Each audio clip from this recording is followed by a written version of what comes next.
Është ky një format i cili transmetohet çdo ditë pune me fillim në ora 7 deri në orën 9, duke qenë këtu gjithnjë në shërbimin tuaj, duke sjellur informacionet e ditës po dhe të javës. Fillon ky 120 minutash në transmetim të drejt për drejt çdo ditë, duke ju thënë lajmet flesh të para të ditës, ata të cilët gjithnjë sjellin informacionin e duhur deri tek ju, duke kaluar tek hiti i javës, atë të cilën ju e votoni nëpërmjet linjës telefonike dhe nëpërmjet adresës tonë elektronike. Është kjo adresë elektronike e hapur për të gjithë ata të cilët kanë nevojë për të pyetur, kanë nevojë për të këshilluar, por ndoshta edhe për të kërkuar të ftuar të ndryshëm të cilët vinë dhe hapin tema të ndryshme brenda minutazhit i cili caktohet për të ftuarit tanë. Pastaj tek shtypi ditor është e përditshme informative ajo e cila sjell gjithnjë tituj nga ballina, po dhe duke u munduar që të futemi në brendin e tyre, ne sjellim tituj në formë më zgjeruar, që të dini nga shtëpia sa më të informuar. Vin 3 propozime, gjithnjë në grumbullim të votave tuaja, të cilet hipen drejt për drejt nëpërmjet linjës telefonike, e cila është e hapur për të gjithë ata të cilët pa hezituar qëndrojnë në frekuencat tona. Ne përzgjedhim hitin e ditës, kuptohet duke tubuar të gjitha votat të cilet dedikohen këngës tuaj të pëlqyer. Pastaj tek propozim receta e ditës, vim duke ju ndihmuar të gjitha ambiseve çfarë do të vendosin mbi tryezën e tyre. Vjen kjo propozim recet gjithnjë në formë të titruar për t'ju shërbyer të gjitha atyre të cilët ndoshta kanë nevojë për të. Pastaj tek parashikimi i fatit, të gjitha ata të cilët duan të dinë çfarë do të ndodhë brenda 24 orëve të ditës dhe shenjës përkatëse, ne mundohemi që të sjellim këtu këta shenjat horoskopit, gjithnjë duke qenë në shërbimin tuaj. Këshillat mjekësore vinë në një format ndryshe dhe në një minutazh të caktuar, gjithnjë në shërbimin tuaj, kuptohet, materiale të ndryshme të cilat vinë enkas për ju, telekronistët tanë, ata të cilat i marrim nëpërmjet linjës telefonike për të na informuar nga qytetet ku jetojnë dhe veprojnë, informacionet e duhura të cilat do të jenë në shërbimin tuaj. Pastaj të gjitha ata materialet të cilat vinë, kontribute të cilat vinë nga e gjithë bota, janë në shërbim të opinionit më të gjerë. Ky emision, pjesa e dytë, ritransmetohet në orën 13:40, gjithnjë nga të ftuar të ndryshëm, të cilët sjellin këtu materiale të ndryshme, sjellin informacione të ndryshme, sjellin tema të cilat diskutohen në shërbim të opinionit më të gjerë. Në vazhdim, duke kaluar tek një çast muzikor, e bëjmë këtë shkëputje nga studioja muzikore për të ardhur në studio dhe për t'ju prezantuar të ftuarin tim sot dhe temën për cilën ne do të ndalemi në një formë ndryshe për t'ju prezantuar diçka interesante.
Mbaje kokën lartë u skanë, o vendi im,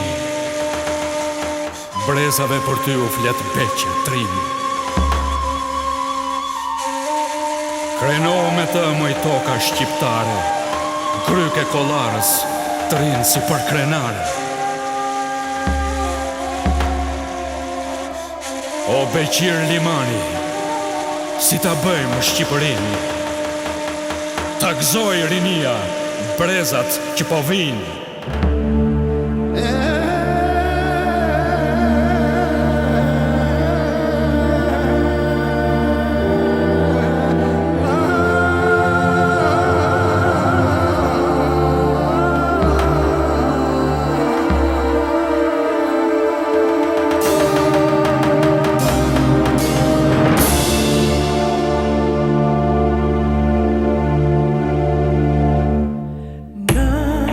Në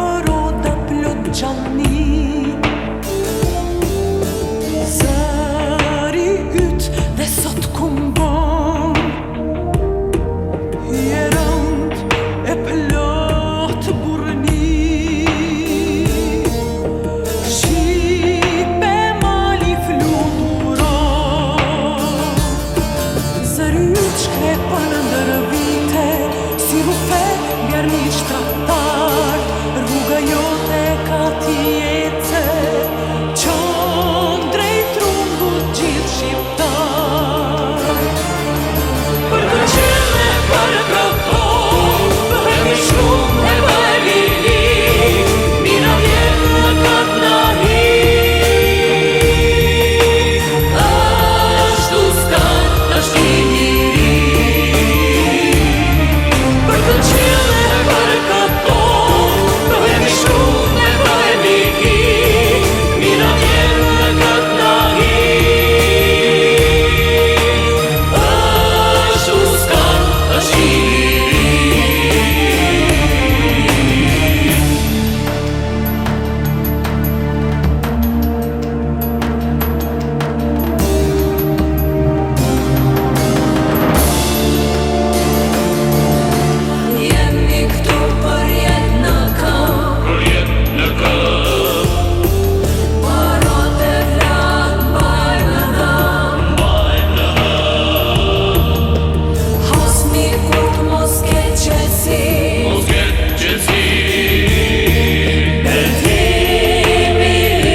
E pra miq të emisionit të Zgjohu me ne, në këtë mëngjes të hershëm, si gjithnjë duke ju prezantuar të ftuar të ndryshëm, ata të cilët vinë nga të gjitha trojet shqiptare, kanë nderuar gjithnjë këtë emision pikërisht për qëllimin që ka të transmetojë deri tek ju të reja të cilët vinë në çdo sferë ku ato veprojnë. Sot do t'ju prezantoj një emër shumë të njohur në sferën e publicistikës dhe gazetarisë.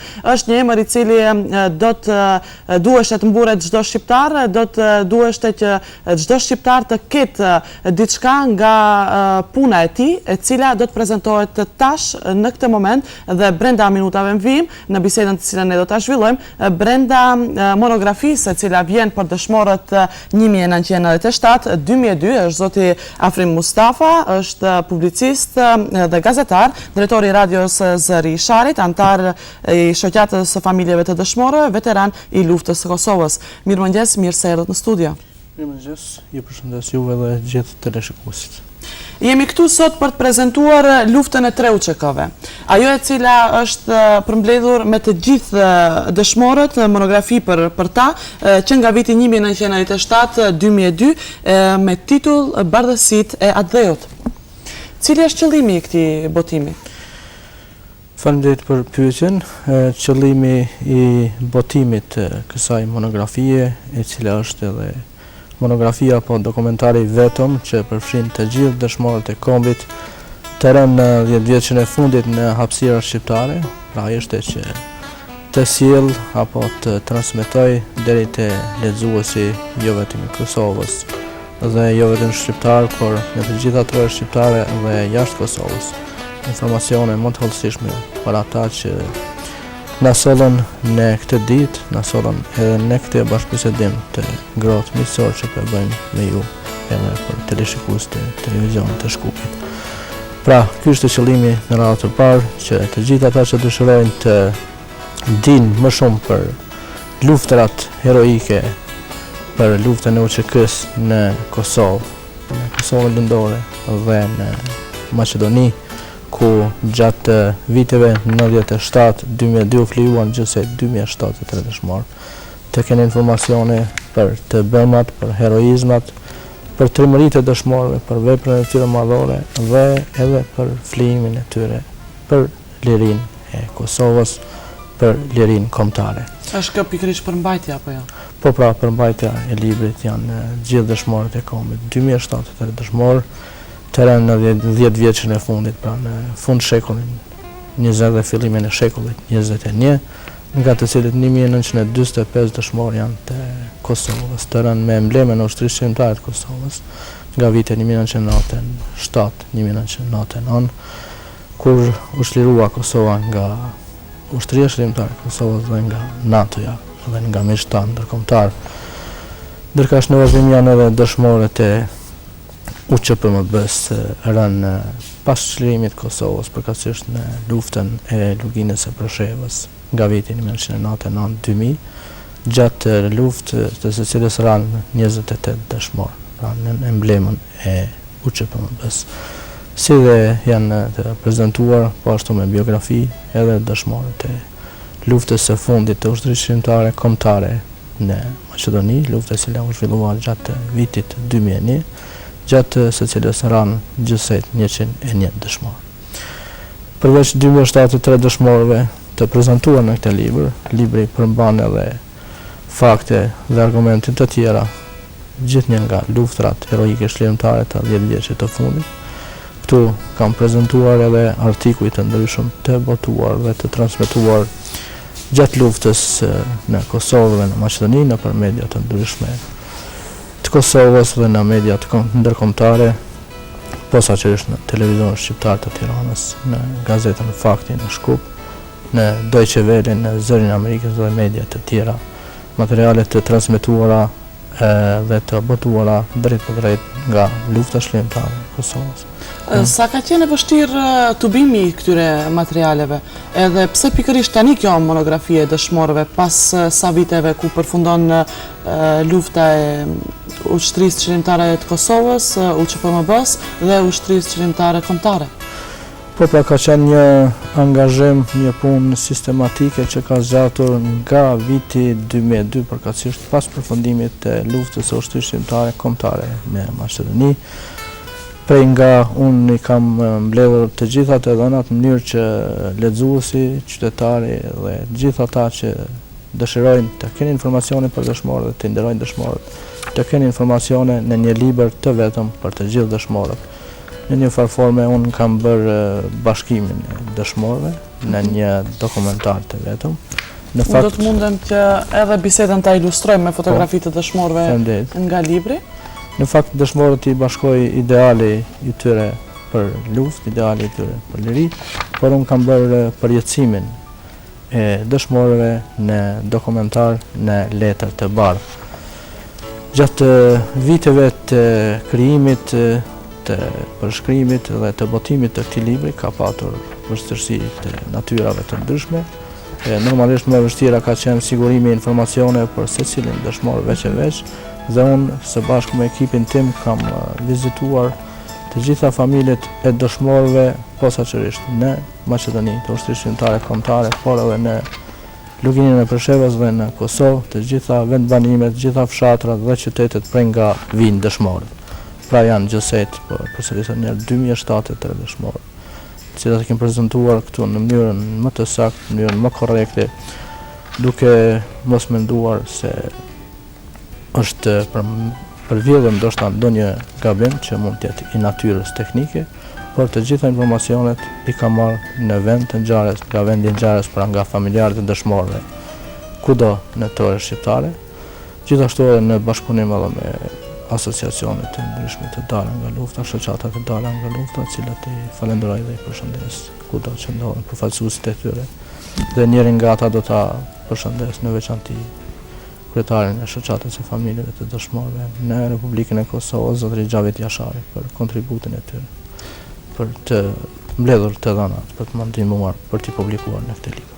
Po, sa kjo monografi do t'ju shërbej shqiptarëve vite në vijim, që t'jetë kjo pjesë e bibliotekës së çdo familje shqiptare? Gjithsesi, synimi im si autor i kësaj monografie edhe i ekipit tim është që libri, që është i pari dhe i vetmi që përmbledh gjithë dëshmorët, të hyjë në çdo shtëpi, të hyjë në çdo bibliotekë, të hyjë te çdo shkollar, te çdo nxënës, te çdo intelektual, në mënyrë që të gjithë ata që dëshirojnë të dinë për heroizmat e heronjve tanë të përjetësuar në këtë libër, për trimëritë e tyre, për jetën e tyre, të kenë informacionet e hollësishme, edhe të lexojnë ata, të studiojnë ata, të kenë pra bazë në këtë dokument të dinë për dëshmorët më shumë, edhe në këtë mënyrë edhe të nderojnë dëshmorët që na kanë sjellë vetëm të mira, që na kanë sjellë liri, që i kanë sjellë Kosovës pavarësi më 17 shkurt, dhe që vazhdojnë të sjellin çdo ditë e më shumë vetëm të mira e të mira. Po, ribotimi i këtij libri do të bëhet sërish. Dalja është vetëm para disa muajsh. Promovimi është bërë në mënyrë madhështore dhe është mirëpritur shumë nga të gjithë shqiptarët. Pse ribotimi dhe përkthimi i domosdoshëm apo jo? Gjithsesi, synimi ynë është dhe ribotimi dhe përkthimi që ju thatë se është i domosdoshëm dhe gjithsesi është i domosdoshëm. Ribotimi do të ndodhë për shkak të kërkesave të shumta të shqiptarëve kudo që ndodhen për ta patur këtë libër. Edhe gjithashtu ribotimi do të ndodhë për arsye të shumë fakteve dhe shumë fotografive që ka ky libër, e të cilat për mungesë financiare në këtë moment, në botimin e parë dhe të dytë, para disa muajsh që ka ndodhur, është bërë vetëm në versionin bardhëzi, sepse është një libër edhe cilësor, edhe voluminoz, edhe ka përgatitje të lartë teknike dhe të gjitha këto kushtojnë. Prandaj ne presim që të na ndihmojnë edhe institucionet tona, qofshin në Kosovë, qofshin në Maqedoni, për ta botuar librin, për ta ribotuar në versionin me ngjyra, për shkak të specifikacionit të librit, por edhe për shkak të veçantisë dhe prezantimit përveç të dëshmorëve edhe disa masakrave të kryera nga serbët barbar në Kosovë edhe në Maqedoni që janë të prezantuar në këtë libër, siç është masakra e Stagovës, një rajon i komunës Kaçanikut, ku më datën 21 maj të vitit 99 në mënyrë barbare janë vrarë mbi 10 banorë të kësaj treve, midis cilëve edhe një voglush 7 vjeçar, fitim Rustem Gudaçi. Gjithashtu është prezantuar edhe masakra e Slupçanit të Kumanovës, ku poshtë barbarisht në vitin 2001 u masakruan 10 anëtar të familjes Minjor Zymberi, midis cilëve gjithashtu janë edhe 3 anëtar fëmijë të vegjël nga mosha 1 deri në 4 vjeç. Pra, kjo është domosdoshmëria e ribotimit të librit edhe në versionin me ngjyra, kurse synimi im është edhe përkthimi në gjuhët e tjera. Kemi oferta që këtë ta bëjmë në gjuhën angleze dhe në gjuhën turke posaçërisht, por edhe në gjuhë të tjera, sidomos në gjuhë të komuniteteve apo të shteteve të cilat e kanë ndihmuar Kosovën, i kanë ndihmuar shqiptarët dhe vazhdojnë të ndihmojnë shqiptarët edhe në këto çaste, në këto momente. Ekipi realizuesi i këtij botimi është cili edhe sa është ndihma e të gjithë atyre të cilët e shohin të arsyeshme për të ndihmuar ribotimin e këtij libri? Po, konkretisht unë kam bërë kërkesë para disa muajsh edhe te Qeveria e Republikës Kosovës, përkatësisht e zyra e kryeministrit zoti Hashim Thaçi, i cili na ka premtuar se do ta mbështesë një projekt të tillë madhor siç e ka quajtur edhe ai dhe siç është në vërtet, dhe ne presim që ribotimi që përmendëm më herët në versionin me ngjyra edhe përkthimin në anglisht si dhe deponimin në gjykatën e Hagës që është në kërkesë gjithsesi e drejtë për ta ndihmuar çështjen e Kosovës në vazhdim, kur Serbia po përdor kundër argumente apo dezinformata për të ndaluar proceset e mbara për Kosovën, ta dërgojmë në gjykatën ndërkombëtare të drejtësisë. Ne presim ndihmën e institucioneve të Kosovës. Kjo ndihmë deri tash fatkeqësisht ka munguar, por shpresojmë se nuk do të mungojë në të ardhmen.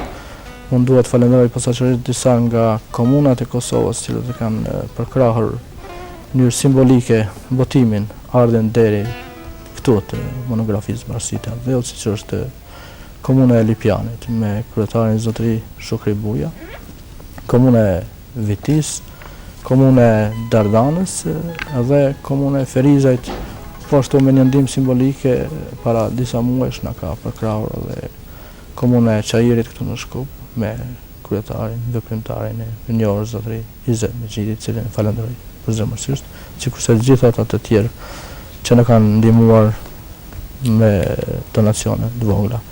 Por që tani duhet një përkrahje më masive, sepse e përmendëm më herët se duhet përkthimi, duhet ribotimi me ngjyra dhe duhet rritja e ekzemplarëve, gjë që kushton, sepse një libër i tillë edhe me përgatitje që shihet edhe kështu është i kushtueshëm. Po shpresojmë se do t'i arrijmë në të ardhmen e afërt, shpresoj. Unë do kisha dashur që të them edhe disa nga emrat e ekipit këshilldhënës të monografisë. Mundet? Po, patjetër. Është zoti Hashim Thaçi, pastaj zoti Ali Ahmeti, general Recep Selimi, Jakub Krasniqi, Nait Hasani, Fazli Veliu, janë dhe shumë emra të tjerë, të rëndësishëm shumë pikërisht për këtë monografi. Gjithsesi janë emra, personalitete të ndryshme të jetës politike, publike, institucionale, midis të cilëve edhe ish përfaqësues të tri ushtrive shërimtare, por edhe akademik edhe personalitetet të tjera, si akademik Esat Stavileçi, akademik Recep Çosja, akademik Bayazit Nushi,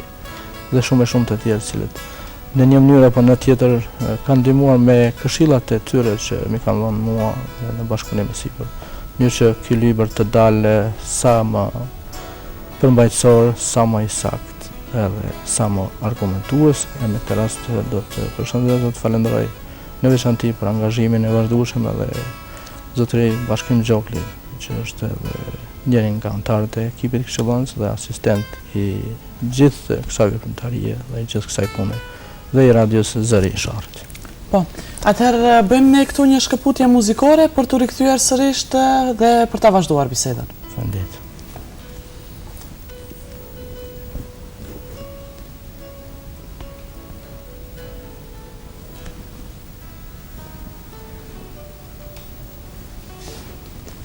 Harta e Shqipënisë madhe, falatel. Si jemi?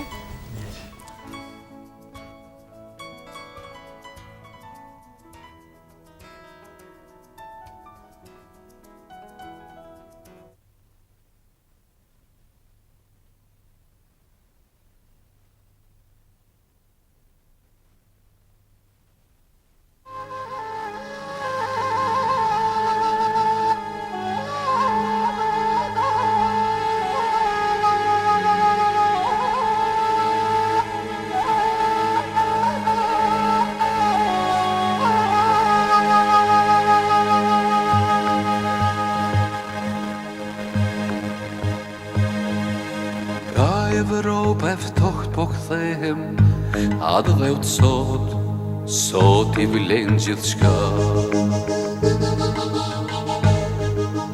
Nuk mjafto ka dorë ngrohtë, pa e pënue pushkën në krah. Treni car t'i lind rufeja, për me ngrohe me ngrit vetën. Buken e lan kur thret beteja, kur se lan Kosovën vetën.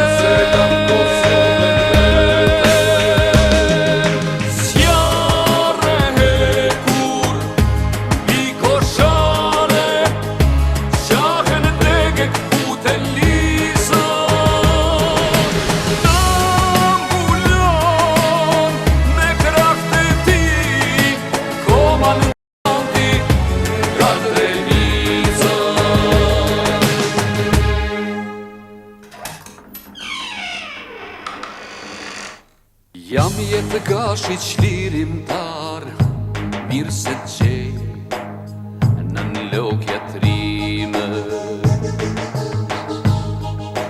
Të ko gjaku themel gjaku, po e var gjaketën time.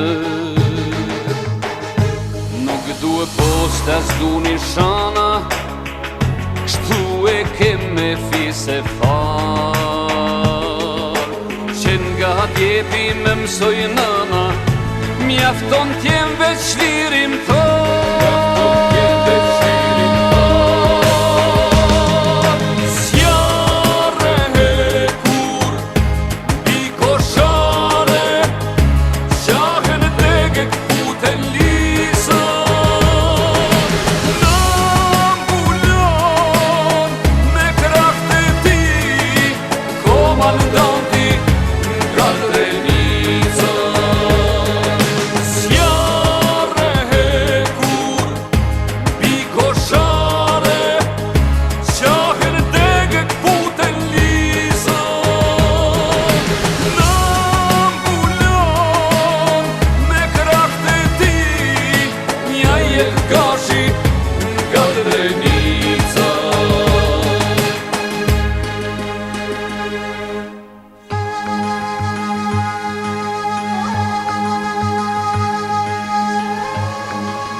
Kthehemi në studio për ta vazhduar bisedën. Me të ftuarin ton në studio është zoti Afrim Mustafa, publicist dhe gazetar.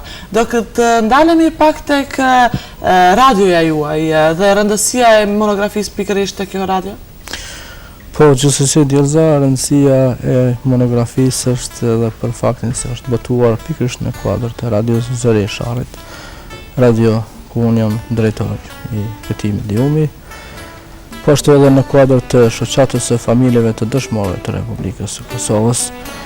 Është një radio e imja para radio Zëri i Sharrit që ka filluar me punë në vitin 2001 dhe që vepron në regionin e Ferizajt dhe që tani ka bërë emër në këtë region dhe më gjerë. Do të përmendi edhe një fakt që gjithsesi është i rëndësishëm edhe për radion, pra radio Zëri i Sharrit është njëra nga radiot e vetme që ka marrë mirënjohje nga ish shtabi i përgjithshëm i ushtrisë shqiptare kombëtare në vitin 2000 si institucion medial dhe unë si gazetar për punën që kemi kryer në shërbim të ushtrisë shqiptare kombëtare në Maqedoni dhe në sensibilizimin e luftës së drejtë të ushtrisë shqiptare kombëtare. Dhe mirënjohja që ka marrë nga UÇK-ja në Maqedoni, si Radio Zëri Sharrit edhe si gazetar për kontributin tim, ka qenë edhe është edhe njëri nga motivet shumë të fuqishme për ta bërë edhe këtë libër. Po, 12 qershori, çlirimi i Kosovës dhe i Ferizajt është bërë pikërisht në këtë ditë, është bërë dhe promovimi masiv i monografisë. Do ndalemi pak për veçoritë të cilat u përcollën në këtë ditë? Përveç promovimit medial që kanë bërë shumë media të ndryshme elektronike dhe të shkruara në Republikën e Kosovës, edhe në Maqedoni, përfshirë edhe median tuaj të respektuar, është bërë edhe promovimi masiv i librit më datën 12 qershor në Ferizaj me rastin e ditës së çlirimit të këtij qyteti, po ashtu që ishte edhe dita e çlirimit të Kosovës, 10 vjetori i çlirimit të Kosovës. Promovimi i monografisë Barësitë e Atë është bërë në Shtëpinë e Kulturës Adriana Abdullahu në Ferizaj, me një pjesëmarrje masive, me një prezantim dinjetos të qindra të ftuarve nga Republika e Kosovës, nga Republika e Maqedonisë, nga Shqipëria dhe nga Lugina e Preshevës e Mëxher. Pra ishte një promovim i dinjitetshëm dhe me këtë rast për librin kanë folur personalitete të jetës publike e institucionale të Kosovës, midis cilëve dhe General Shukri Buja, njëri nga drejtuesit e ushtrisë shqiptare të Kosovës, nga drejtuesit dhe themeluesit të UÇK-s të Kosovë dhe aktualisht kryetar i komunës së Lipjanit. Zoti Buja njëkohësisht është edhe redaktor i këtij libri. Pra ishte një nderim i veçantë për mua si autor edhe për monografinë, por edhe për gjithë familjarët e dëshmorëve që ishin prezent në këtë promovim. Ashtë më parë kur promovimi u organizua nga Kuvendi Komunal i Ferizaj, përkatësisht Drejtoria për Kulturë, Rini dhe Sport e këtij qyteti. Po, duke qenë që nga lufta e Kosovës gjithnjë në shërbim të popullit, ju nuk i ndajeni as filmimeve të shumta të cilat i bëni pikërisht nga çdo vend dhe duke tubuar edhe fotografitë të dëshmorëve, po dhe filmime të cilat sjellin deri në realizimin e një dokumentari që në cilën vit? Kam patur fatin që të bashkëveproj, që të raportoj drejt për drejt nga lufta çlirimtare e ushtrisë shqiptare të Kosovës, fillimisht nga zona operative e Drenicës, nga Likoshani, nga Qerezi dhe nga Prelosi, ku kam kujtime shumë interesante, më pas nga zona operative në Rodimes. Dhe unë jam përpjekur që në çdo çast, në çdo kohë të mbaj shënime, të dokumentoj shënime gjithnjë nga lufta e lavdishme e ushtrisë shqiptare të Kosovës. Me këtë rast unë kam realizuar edhe një dokumentar që është vlerësuar dhe vazhdon vlerësohet si shumë i rëndësishëm dhe shumë i vlefshëm dhe ndër më të veçantit nga lufta e UÇK-s në Kosovë. Është fjala për një intervistë që kam zhvilluar drejt për drejt me komandant Bardhin, Qamili Lazi, në vitin 1999 në shtabin e UÇK-s në zonën operative të Nerodimes, përkatësisht në malsinë e Ivajës në rajonin e Kaçanikut. Ishte një intervistë shumë interesante me komandant Bardhin që kam xhiruar në atë kohë, në mars pra të vitit 1999 dhe që mbeten njëri nga kujtimet dhe nga dokumentet të rëndësishme. Edhe për faktin se komandant Bardhi tani është dëshmor i kombit dhe ka rënë për lirinë e Kosovës. Disa javë pasi e kemi realizuar këtë intervistë, përkatësisht më datën 14 maj të vitit 99, vetëm disa ditë para se të çlirohet Kosova.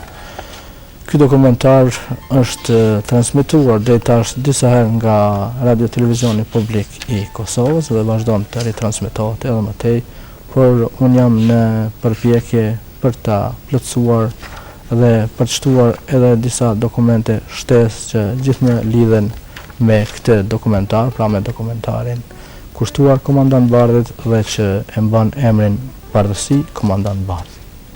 Po, do kisha dashur të di, edhe jam shumë kurioztare të di si mediat e kanë pranuar botimin e monografisë së dëshmorëve 1997-2002. Sa ju keni qenë prezent duke e promovuar këtë botim dhe si e pranuan shqiptarët në Kosovë, Maqedoni, besoj që këtë ditë shkoni dhe promovoni këtë monografi dhe në Shqipëri apo jo?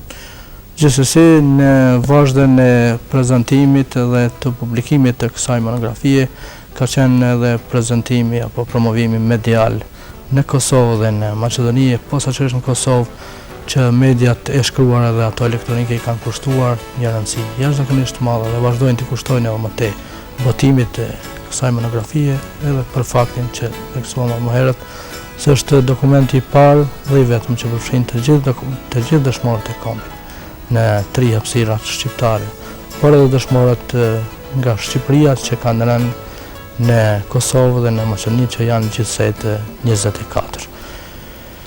Fatmirësisht mediat e Kosovës, por edhe të tjera vazhdojnë t'i kushtojnë publicitet edhe tash, edhe në vazhdimsi, edhe nuk ka vetëm pak ditë që kanë bërë intervistë me mua gazeta të ndryshme si Kosova Sot, Epoka e Re, gazeta Infopress dhe gjitha mediat të tjera të cilat dua t'i përshëndes me këtë rast dhe t'i falenderoj përzemërsisht për kontributin e tyre për prezantimin e këtij libri. Në vazhdën e prezantimit të librit, në vazhdimsi të veprimtarisë sonë, tani kemi takime që do të realizojmë gjatë javëve të ardhshme në Shqipëri, ku gjithashtu jemi të ftuar nga mediat e ndryshme, edhe të shkruara edhe elektronike, siç është televizioni Alsat, televizioni i Tiranës, edhe media të tjera, të cilat do të shkojmë me kënaqësi dhe me respekt. Po, zoti Afrim, unë ju dëshiroj suksese. Besoj që ky ribotim të dalë sa më shpejt, përkthimi edhe më shpejt, sepse është shumë i domosdoshëm. Suksese atëherë ju presim që ndoshta përkthimin ta sjellim apo edhe dokumentarin ta prezantojmë këtu në programin ton, pse jo? Gjithsesi ky është edhe synimi ynë që të arrijmë deri aty edhe në ribotimin apo botimin në versionin me ngjyra për gjithë ato që i përmendëm më herët për shumë specifika, midis cilëve përmenda se ka dhe masakrat të fotografuara, të shënuara në vend të ngjarjes. Dhe ne shpresojmë se edhe përkthimi do të ndodhë për shkak të rëndësisë së dokumentarit në gjuhët e huaja, përkatësisht në gjuhën angleze fillimisht dhe në gjuhën turke, ku kemi oferta edhe për të shkuar në Turqi dhe për të shkuar edhe në Shtetet e Bashkuara të Amerikës, cilën shpresojmë ta bëjmë gjatë këtij viti dhe shpresojmë që po ashtu të marrim përkrahje financiare edhe nga institucionet e Republikës Kosovës, por edhe të Maqedonisë, të cilat kemi bërë kërkesë për ta ndihmuar këtë projekt. Dhe do të jetë edhe një kënaqësi e madhe gjithsesi që pasi të arrijm këto synime që jemi në përpjekje për herën tjetër të realizojmë gjithsesi edhe një bisedë tjetër, por me librin të përkthyer në anglisht, të botuar me ngjyra dhe gjithsesi të deponuar edhe në gjykatën ndërkombëtare të drejtësisë në Hag. Faleminderit edhe një herë. Faleminderit a juve, është një respekt për mua si autor i librit, për monografinë dhe një nderim juaj që e jepni dhe keni dhënë në vazhdimsi për në veçanti për gjithë dëshmorët dhe familjarët e tyre. Po. Në vazhdim, le të na shkëpus një çast tjetër muzikor, ai i cili do të na sjellë edhe tek disa të tjera materiale, kontribute, kuriozitete, këto të cilat do të na shkëpusin për disa çaste mbi.